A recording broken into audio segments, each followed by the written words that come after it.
And continue shortly. First Bank, truly the first.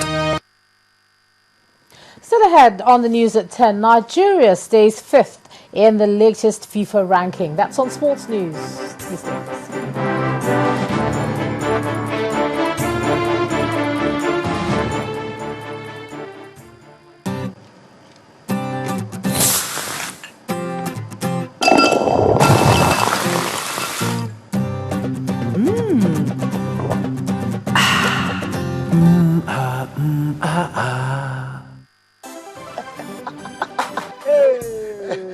Hey, chicken, make a call. See our new Etisalat. You want try? Oh yeah, now load the credit, make you see something. Hey? Oh boy, come. What did that happen? I load 200 naira, but now 400 naira credit then give me. Me I load 500 naira just now. They give me 1,000 naira. Oh boy, I load 1,000 naira, they still 2,000 naira credit. Guys, take a easy. See, Etisalat they double any recharge of 200 naira and above for new customers.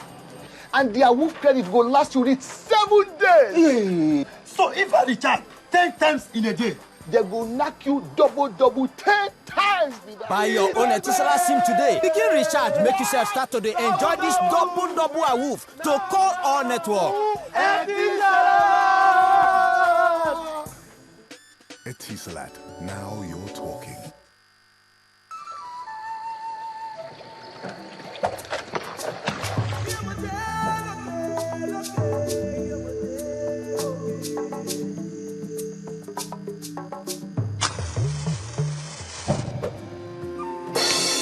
Progress, we all want it. But to succeed, we need energy. Which is why Shell companies in Nigeria and our partners are supplying domestic gas and generating electricity to power Nigerian homes and industries. Let's fuel progress together. Shell, let's go. At EcoBank, we see a great future, full of opportunity. With over 1,000 branches of a single bank across 33 African countries. It's a future where trade can flourish without boundaries. With enormous cross-border investments helping business and governments build new infrastructure. With individual achievements across Africa. The future is Pan-African, and EcoBank is the Pan-African bank. Your mom loves you. Every little soft inch of you.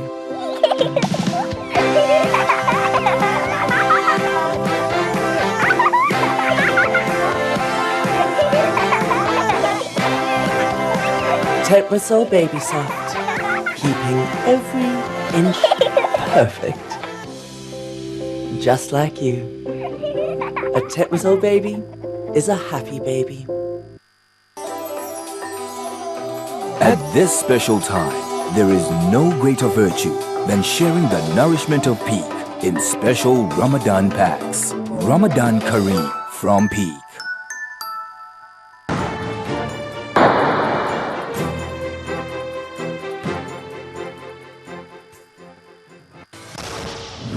Beer with many imitators, but certainly no equal. Enjoy the power of more. Drink responsibly.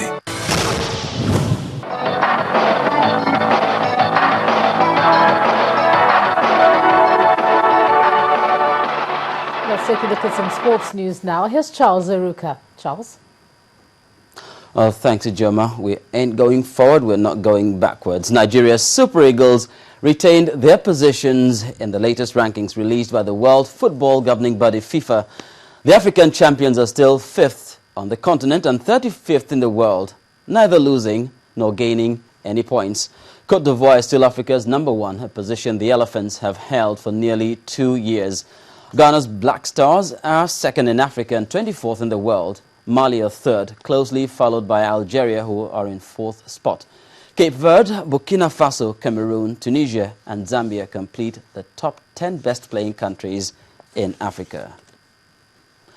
Meanwhile, world and European champions Spain continue to dominate the global scene. The Spaniards have now held onto the #1 spot since 2008 After their European Championship triumph, the top 10 remained unchanged as Germany, Colombia, Argentina, the Netherlands, Italy, Portugal, Croatia, Brazil and Belgium sustained their positions on the global ladder. And the International Association of Athletics Federations, IAAF, has announced that athletes found guilty of doping will be given a 4-year ban. From 2015, the length of bans was cut from 4 to 2 years in 1997 to bring it in line with other international sports bodies. After a number of high-profile cases, the IAAF has opted to revert to 4. Athletics has had to deal with a series of doping revelations recently, with news that 2 of the fastest 100 meters men of all time, Tyson Gay and Asafa Powell, had failed drug tests on the same day last month.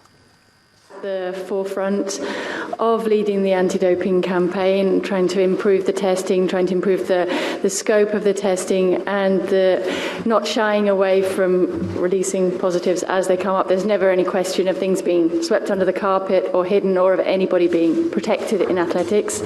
That said, there is still more to be done, and I think that the budget allocated to anti-doping probably does not fully reflect the problem. It's a lot better than it was 10 years ago, but there still is more to be done, and I think that athletics needs to continue leading the fight there and show that our sport is a beautiful sport and it needs to be protected. We must be very clear there. What the legislation you're talking about is about in this country, the ability to promote the sexual preference amongst young people. So I'd like that we use the right terms there.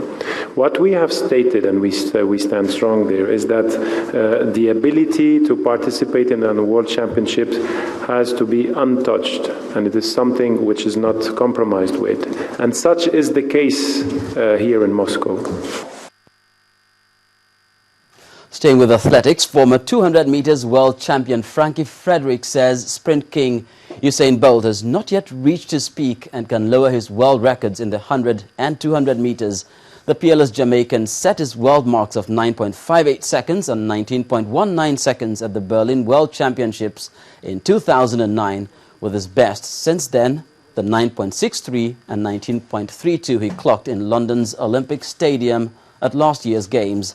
Fredericks believes even with Johan Blake's season hit by injury, Bolt still has a serious rival to push him to greater feats, with his chief threat to double sprint gold in Moscow coming from former Olympic champion Justin Gatlin.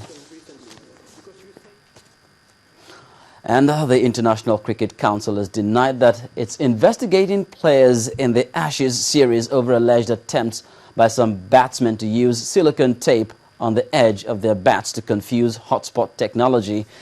An Australia TV channel reported on Wednesday that the ICC was investigating the use of silicone amid increasing controversy during the 5-test series between England and Australia over the inconsistency of the decision review system. Australian and England players preparing for Friday's 4th test in Chester-le-Street also refuted the allegations. And that's it on Sports News. Ijoma will be back shortly with the rest of the news at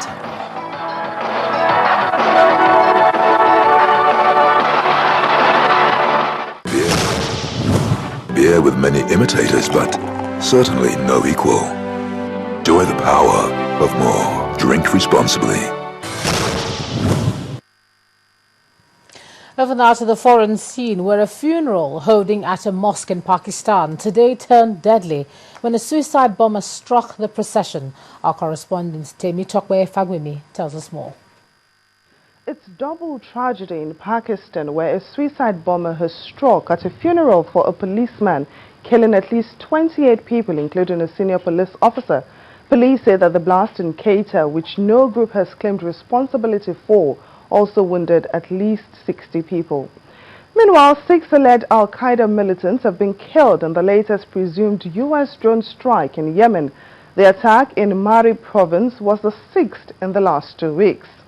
In Europe, as Spain continues to try to come to terms with the fatal train crash that killed 79 people last month, the head of the country's public railways says the crew of the train, which derailed at high speed, had not reported any problems before the crash. Staying on in Europe, Pope Francis has stepped